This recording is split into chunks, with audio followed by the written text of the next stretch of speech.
இன்னைக்கு நமக்கெல்லாம் ஒரு நல்ல பிராப்தம். அந்திகேஸ்வரர் நடனமாடின இந்த தாளத்தை நமக்கு கேட்பதற்கும் மனசு ஒரே இதமாக இலங்கி இறைவனுடைய சரண பாதகமலத்தை அடையக்கூடிய அளவுக்கு ஒரு சந்தோஷத்தை கொடுக்கக்கூடியது. நிறைவாக நமது கும்பாபிஷேகத்திற்கு வந்திருக்கக்கூடிய நடக்கக்கூடிய நிகழ்வுகள் மற்றும் நமக்கெல்லாம் இந்த வாழ்க்கையிலே என்ன தேவை என்பதையெல்லாம் இறைவனிடம் பட்டியலிட்டு ஆசீர்வாதமாக நமக்கு பெற்றுக் கொடுக்கக்கூடிய ஆசானாக வந்திருக்கக்கூடிய சதலபதி பாடசாலை முனைவர் சிவஸ்ரீ சுவாமிநாத சிவாச்சாரியார் அவர்கள் இப்பொழுது ஆசீர்வாதத்தை நமக்கெல்லாம் செய்ய இருக்கின்றார்கள். பீடம் யஸ்ய தரித்ரி ஜலதர கலசம் லிங்கமாகாசமூர்த்திம் நக்ஷத்ரம் புஷ்பமால்யம் கிரககண குசுமம் நேத்ரச்சந்திரார்க்க பன்னிவே புஷ்பிம்பே சப்த சமுத்திரம் புஜகிரிசிகரம் சப்தபாதால பாதம் வேதம் பத்ரமோ சாஸ்திரம் ஷடங்கம் தசதிசி வதனம் திவ்யலிங்கம் கும்பலிங்கம் நமாமி. தேவனிரோத்தமா நிவரா சர்வபௌமா அகிலாண்டகோடி பிரம்மாண்டராஜக ஸ்ரீ மந்திரபீடேஸ்வரி மங்களாம்பிகா சனாத ஆதிகும்பேஸ்வர சுப்ரீதஜே ஸ்வஸ்தி வாதக பிரியா ஆசீர்வாதம் அவதாரகா. ஒரு பெரிய நல்ல தருணம். இந்த தருணத்தில் 4ஆம் காலத்தினுடைய பூர்ணாகுதி, 4 வேத பாராயணம், சிவாகம பாராயணம், 12 திருமுறை பாராயணங்கள் இவைகளோடு கூட எம்பெருமானுக்கு உபசார பூஜைகள் நடந்து கொண்டிருக்கின்றன. உபசாரம் அப்படின்னு சொன்னால் நல்ல மரியாதை. இன்னைக்கு யாருக்கு யார் மரியாதை கொடுக்கறதுன்னே தெரியல. அப்படி ஒரு சூழ்நிலை ஏற்பட்டு விட்டவுடனே அந்த சூழ்நிலைகள் எல்லாம் இறைவன் நம்மிடமிருந்து விலக்க செய்து அந்த எல்லாவற்றையும் நாம் அடைவதற்காக பலவாறான பூஜைகளும் பலவாறான ஹோமங்களும் தானங்களும் தர்மங்களும் இதிகாசங்களும் புராணங்களும் நமக்கு வலியுறுத்துகின்றன. அந்த வகையில் கும்பாபிஷேகம் என்று சொன்னாலே எல்லா விதமான பாவங்களும் நிறைவாகி புண்ணியத்தை கொடுக்கக்கூடிய ஒரு பெரும் விழாவாக நடத்தக்கூடியது இந்த மகா கும்பாபிஷேகம். இதில் யாகசாலை பூஜை இன்றியமையாதது. யாகசாலையிலே எல்லா தெய்வங்களையும் ஒருங்கே நாம் தரிசனம் செய்யலாம். நாளைக்கு மறுநாள் கோவிலில் கும்பாபிஷேகம் ஆகிடுது அப்படின்னா கும்பேஸ்வர சுவாமியை பார்க்கணுன்னா அந்த சன்னிதானத்துக்கு தான் போகணும்.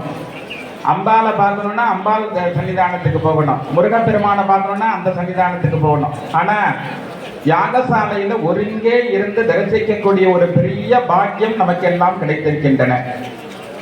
அந்த யாகசாலையிலே நடக்கக்கூடிய பூஜைகள் பூஜையா விபுலம் ராஜ்யம் அக்னிகாரிய மகர்தனம் ஜபேன பாப சம்சுத்திஹி என்றெல்லாம் ஆகமங்கள் வலியுறுத்துகின்றன. அந்த வகையில் நிறைய பூஜைகள் செய்ய செய்ய செய்ய செய்ய என்ன கிடைக்கின்றன? ராஜ்ய பதவி கிடைக்கின்றன.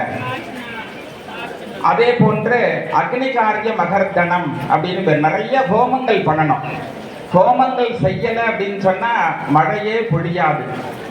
இன்றளவும் மழை பொழிகின்றது என்றால் தர்மமானது நிலைத்து கொண்டிருக்கின்றன நமது கும்பகோணத்தில் என்றுதான் நாம் கருத வேண்டும். எத்தனை யாகசாலைகள், 101 குண்டங்கள் அமைத்திருக்கின்றார்கள்.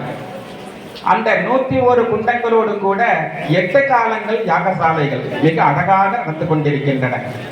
4வது கால யாகசாலை தர்மம் அர்த்தம் காமம் மோட்சம்னு பேர். அறம் பொருள் இன்பம் வீடு என்று சொல்லக்கூடிய வகையில் நமது திருவாவடுதுறை ஆதீனம், அதே போன்று திருப்பகலூர் ஆதீனம் இவர்களுடைய திருமுன்னிலையிலும் அரங்காவலர்களுடைய திருமுன்னிலையிலும் திருப்பணி பக்த கோடிகளுடைய திருமுன்னிலையிலும் மிக அழகாக இந்த யாகசாலைகள் பூஜை நன்றாக நடந்து வருகின்றன. விநாயக பெருமானுக்கு யானை முகம் இருக்கின்றது, 4 திருக்கரங்கள் இருக்கின்றன. பாதம் பார்த்தீங்கன்னா 2 தான் இருக்கும். முருகப்பெருமானுக்கு 6 திருமுகங்கள், 12 கரங்கள், பாதம் மட்டும் 2 தான் இருக்கும். சிவபெருமானுக்கு 5 திருமுகம், 10 கரங்கள், பாதம் 2 தான் இருக்கும். எந்த சுவாமியை பார்த்தாலும் பாதம் 2 தான் வச்சுருக்கோம். என்ன காரணம்னா, பூழியர்கோன் வெப்பொழித்த புகழியர்கோன் கடல் போற்றி, ஆடிமிசை கல்மிதப்பில் அணைந்தபிரான் அடி போற்றி, வாடி திருநாவலூர் வந்தொண்டர் பதம் போற்றி, ஊழிமலி திருவாத ஊரர் திருத்தால் போற்றி போற்றி என்ற அடியார் பெருமக்கள் எல்லாம் பாடினார்களே, அவைகளெல்லாம் நினைவுக்கு வருகின்றன. இறைவனை போய் பற்றக்கூடிய மனிதர்களுக்கு 2 கைதான் இருக்குங்கிறதுனால சுவாமிலாம் 2 பாதத்தை வச்சுருக்காரு. அந்த சுவாமியை போய் நாம் பற்ற வேண்டும். எப்படி பற்ற வேண்டும்? மனதார நினைத்து, அதே போன்று வாயார தொழுது, இறைவனை வாயார பாட வேண்டும். எதுக்கு வாய் கொடுத்திருக்காரு? சிவசிவா ராமராமா என்றெல்லாம் இறைவனை வணங்க வேண்டும் என்பதற்காக அந்த திருவாயை இறைவன் நமக்கு அருளி இருக்கின்றார். ஒவ்வொரு அங்கங்களுக்கும் அங்கமாலை என்றே இருக்கின்றது. அந்த அங்கமாலையை நாம் அனுதினமும் படித்து வர வேண்டும். வேதம் 4 மெய்த்தூபுரலாவது நாதன் நாமம் நமச்சிவாயவே என்று அடியார் பெருமக்கள் எல்லாம் பாடினார்கள். அப்பேற்பட்ட ஒரு புனிதமான க்ஷேத்திரம் இந்த கும்பகோணம். கிருதயுகம், திரேதாயுகம், துவாபர யுகம், கலியுகம் அப்படின்னு 4 யுகங்கள் இருக்கு. ஒவ்வொரு யுகத்துக்கும் ஒவ்வொரு வருஷங்கள் உண்டு. கலியுகத்துக்கு எத்தனை ஆண்டுகள் அப்படின்னு கேட்டா 4,27,000 ஆண்டுகள் கலியுகம். சரி, இப்ப கலியுகம் ஆரம்பிச்சு எத்தனை வருஷம் ஆகுறது அப்படின்னு பார்த்தா 5000 வருஷம் தான் ஆகுது. இதுவே தாங்க முடியல. லட்சத்தை கூட நம்ம தொடங்க 5000 வருஷத்தையே தாங்க முடியல நம்மளால. மழை பெய்தாலும் கஷ்டமா இருக்கு, பெய்யலைனாலும் கஷ்டமா இருக்கு. எதனாலேன்னு தெரியல. அப்ப இந்த 5000த்தையே நம்மளால தாண்ட முடியல அப்படின்னு சொன்னா, கலி தர்மமானது மிகுதியான முறையில் நம்மை பீடிக்கக்கூடிய நேரம் வந்துவிட்டன என்பதனை நாம் உணர வேண்டும். ஆனால் 4,27,000 ஆண்டுகள் இருக்கின்றன. யுக பிரளய காலத்தில் அழியா கஷேத்திரம் இந்த கும்பகோணம். இந்த அழியா கஷேத்திரமாக இருக்கக்கூடிய இந்த கும்பகோணத்தில் மந்திர பீடேஸ்வரியாக இருக்க பீடம் அப்படின்னு சொன்னா அடித்தளத்திற்கு பீடம்னு பேரு. எந்த சுவாமியும் பீடம் இல்லாம பிரதிஷ்டை செய்யக்கூடாது. அந்த பீடம் என்று சொல்லக்கூடியதற்கு அடித்தளம், பேஸ் மட்டும் சொல்றோமே, அதற்கு பீடம்னு பேரு. அதனாலதான் மார்கழி மாசத்தை எல்லாரும் என்ன சொல்லுவாங்கன்னா பீட மாசம்னு சொல்லுவா. பீட மாசம் கிடையாது, பீட்டுடைய மாதம். பீட மாசம் மார்கழி மாசம் மாதிரி ஒரு நல்ல மாசம் கிடையவே கிடையாது. அதுக்குதான் மார்கழி திங்கள் மதி நிறைந்த நன்னாளாம் என்று கூறுவார்கள். அப்பேற்பட்ட ஒரு புண்ணியத்தை கொடுக்கக்கூடியது இந்த கும்பாபிஷேகத்தினுடைய பலனை அந்த ஆதி கும்பேஸ்வர பெருமான் நமக்கு தந்தருளை இருக்கின்றார். சோமவாரம் சாதாரண நாளா? கார்த்திகை சோமவாரம் கிடைக்குமாது? அந்த கார்த்திகை சோமவாரத்தோடு கூட சூரியோதய காலத்தில் மகா கும்பாபிஷேகம் நடக்க இருக்கின்றன. விருச்சிக மாசத்துல ரொம்ப அழகான மாதம் கார்த்திகை மாதம். இறைவன் குளிர்ந்திருக்கக்கூடிய ஒரு நல்ல மாதம். அந்த மாதத்திலே இந்த கும்பாபிஷேகமானது சிறப்பான முறையில் நடத்துவதற்காக எல்லோரும் ஒன்று கூடி மிக அழகாக நடத்தி வருகின்றார்கள். இறைவனுக்கு செய்யக்கூடியதை நாம் விட்டுவிட்டால் என்ன ஆகும் அப்படின்னு சொன்னா பாவங்கள் எல்லாம் வந்துவிடும். அந்த பாவத்தை போக்கி அருளக்கூடியவர் இறைவன். அதனாலதான் இறைவனுக்கு நிறைய உபசாரங்கள் பண்ணிட்டே இருக்கணும். முன்னெல்லாம் கோவில்ல பாத்தீங்கன்னா 4 வேத பாராயணங்கள், 12 திருமுறைகள், நாதஸ்வர இசைகள், பரதநாட்டியங்கள் எல்லாம் நிறைய நடந்துட்டே இருந்தது. இப்ப எல்லாவற்றுக்கும் குறைவு ஏற்பட்டு விட்டன. இருந்தாலும் இதை போன்ற விழா நாட்களிலாவது நாம் அந்த உபசாரங்களை இறைவனுக்கு செய்து செய்து செய்து செய்து அந்த இறையருளை நாம் எல்லாம் பெற வேண்டும் என்பதற்காக மிக அழகாக செய்து கொண்டிருக்கின்றார்கள் இந்த கும்பாபிஷேகத்தினர். இந்த தருணத்தில் எல்லோரும் மனதார தியானம் பண்ணிக்கணும். மனதார தியானம் பண்ணணும்னா கோவில்ல போய் சுவாமியை பார்க்கறதுக்கு இப்ப திருப்பதியில போய் நாம என்ன பண்ணுவோம், போய் ஒரு டிக்கெட், ஸ்பெஷல் டிக்கெட் போட்டுட்டு அங்க உட்கார்ந்துருப்போம். அப்படியே அடைச்சு அடைச்சு அடைச்சு நம்மள அழைச்சின்னு போவா. சுவாமி கிட்ட போனவன என்ன பண்ணுவோம் அப்படின்னு கேட்டா ஜரகண்டி ஜரகண்டின்னு நம்மளை தள்ளி விட்டுருவா. அப்ப கிட்டக்க போய் சுவாமியை தரிசனம் பண்ணும்போது நம்ம என்ன நினைப்போம், மனசார நம்ம சாமி கும்பிடுறோம்னு சொல்லிட்டு கண்ணை மூடிந்து நம்ம பெருமாளை பார்க்கறதுக்கு நம்ம முயற்சிப்போம். அப்ப கண்ணை மூடிண்டு பெருமாளை பார்த்துட்டு சித்த நாடி ஒரு நிமிஷம் அங்க இருக்கிறதுக்குள்ளேயும் ஜரகண்டின்னு நம்மளை தள்ளி விட்டுருவா. கண்ணை திறந்து பார்த்தோம்னா அங்க செக்யூரிட்டி தான் இருப்பாரு, பெருமாள் இருக்க மாட்டார். அதனால சுவாமியை கண்ணை திறந்துட்டு தான் தரிசனம் பண்ணணும். சுவாமி கண்ணை மூடிட்டு தரிசனம் பண்ணக்கூடாது. அதனால கண்ணொளி கண்டு அப்படிங்கிறதுனால அந்த கண்ணை இறைவன் கொடுத்திருப்பதே இறைவனை நாம் பார்ப்பதற்காக தான். அப்படி இருக்கின்ற நம்மளுடைய உறுப்புகள் எல்லாம் இறைவனிடம் நாம் சமர்ப்பணம் செய்து இந்த பிறவியை இதோடு நமக்கு நிறைவு செய்ய வேண்டும், பிறவியில்லா பயனை தர வேண்டும். புனரபி ஜனனம் புனரபி மரணம் என்று இல்லாமல் எல்லா விதமான பெரும் பாக்கியத்தையும் இறைவன் நமக்கு தந்தருள வேண்டும் என்பதனை பிரார்த்திப்பதற்காகத்தான் இந்த ஆசீர்வாதம் இந்த தருணத்தில் எம்பெருமானுடைய திருவடி கமலங்களில் சமர்ப்பணம் செய்யப்படுகின்றன. எல்லோரும் அவரவர்களுக்கு உள்ள பிரார்த்தனைகளை இந்த தருணத்தில் எம்பெருமானிடத்தில் விண்ணப்பமாக வைக்க வேண்டும். நிச்சயமாக கும்பாபிஷேகம் நடந்தவுடன் எல்லாவற்றையும் இறைவன் நமக்கு தந்தருளுவார் என்பதில் ஐயமில்லை என்பதனை கூறிக்கொண்டு இப்பொழுது எம்பெருமானுடைய திருவடி கமலங்களில் இந்த ஆசீர்வாதமானது சமர்ப்பணம் செய்யப்படுகின்றது. சேதுர்வாசபுரீம் சிதம்பர சபாம் கோகர்ண பம்பாபுரீம் ஸ்வேதாரண்ய வடாடவே ஸ்ருதிபுரீம் சோணாத்ரிவிருத்தாஜலம் காஞ்சி ஸ்ரீகிரி காலகஸ்தி நிலஜாம் கேதார வாராணசி कैलासाजिति शंकरस्य निलजाः ख्याता हि मुक्तिप्रदाः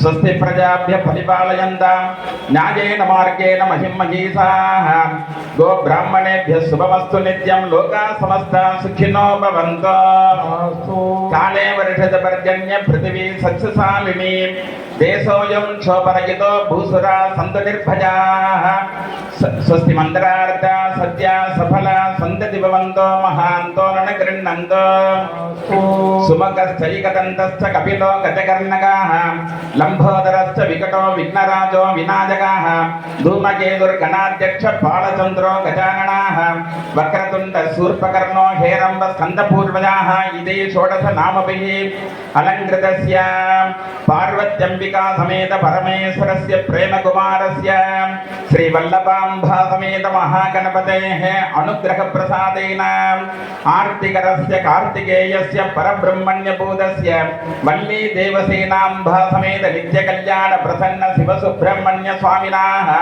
अनुग्रहप्रसादेन अस्य देवदेवस्य महादेवस्य श्रीमदखिलाण्डकोटि ब्रह्माण्ड नायकस्य सकल जगतां सृष्टिस्थिति संहार तिरोभावानुग्रह पंचकृत्य पराजनस्य भगवताः दिव्यमंगल क्षेत्रे विराजमानस्य वाराणस्यां कृतं पापं कुंभकोणे विनश्यति कुंभकोणे कृतं पापं कुंभकोणे विनश्यति इत्युक्त प्रकारेण भक्तजनानां पापानां निरहरणार्थम् अस्मिन्नालये गणपत्यादि परिवार परिवृतस्य दुष्ट निग्रह सृष्ट परिपालनार्थं श्री मंगलपीठेश्वरी मंत्रपीठेश्वरी मंगलांबिका समेत आदि कुंभेश्वरस्य अनुग्रह प्रसादेन परस्वाहा करिष्यमान आलय प्रासाद प्राकार गोपुर विमान मंडपादिषु विद्यमान प्रतिमादीनां अंग वैकल्य सुता वर्ण विहीन मूल पेरे अष्टबंधन विहीनादि जनित दोष निवारणार्थम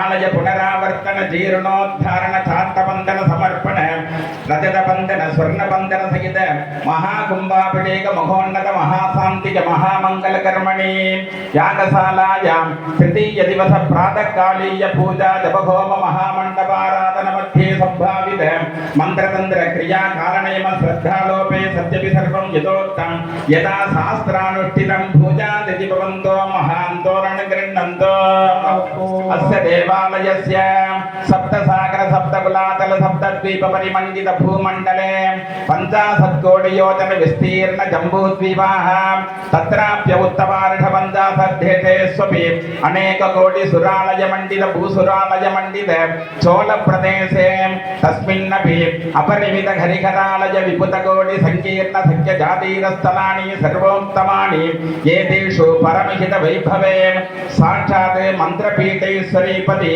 आदि कुंभेश्वर निवास भू भूतं सहस्रवदनेनापि सहस्रकोटियुगैरपि वर्णयुतम् असख्यम् अवाङ्मानसगोचर अत्युद्भुतवैभवम् अनाद्यन्तं चिन्तितस्ति स्थलं भूजादिति भवन्तो महान्तो न गृह्णन्तो अवनत जनतापि मदवितरण सुरतौयमानस्य निखिल निगवताः परिणिता गणित गुणगणमणिनित यमयत रत्नाकरस्य निन्दितन्मो वन्दिक नन्दित गन्धाद्यस्य न बृन्दारक बृन्दवन्दित निस्वन्द नित नयनारविन्दस्य चिन्मयवाङ्मय मनोमय विज्ञानमय आनन्दमयालङ्कृत दिव्य शरीरस्य ईशानगत्पुरिट घोर वामदेव सद्यो जातादि पञ्चब्रह्म स्वरूपस्य दिव्यमङ्गलक्षेत्रे विराजमानस्य भक्तानुग्रह कारणार्थम् आविर्भूतस्य श्रीमङ्गलाम्बिका समेत मन्त्रपीठेश्वरी श्री आदिकुम्भेश्वरस्य अनुग्रह प्रसादेन आलय महाकुम्भाभिषेकार्थं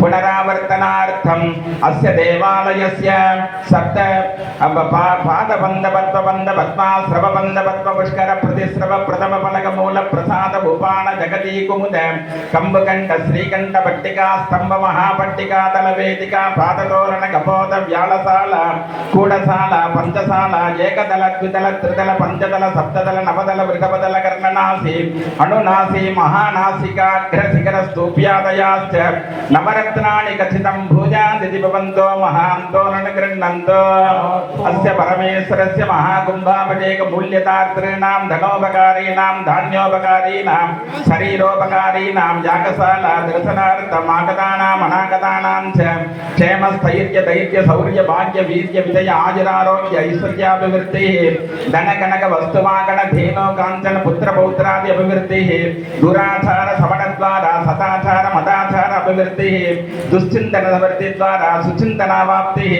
सकल कल्याण समृद्धिः अस्य परमेश्वरस्य धर्म मार्गेण सकल कार्य आनुकूल्यता सिद्धिश्च पूजादिति भवन्तो महान्तो न गृह्णन्तो सर्वे जना सुखिनो भवन्तु समस्त सन्मङ्गलानि सन्धु अयं धर्मः उत्तरोत्तराभिवृद्धिरस्तु सर्वं श्री मङ्गलाम्बिका समेत आदिकुम्भेश्वर दिव्य चरणनलिनार्पणमस्तु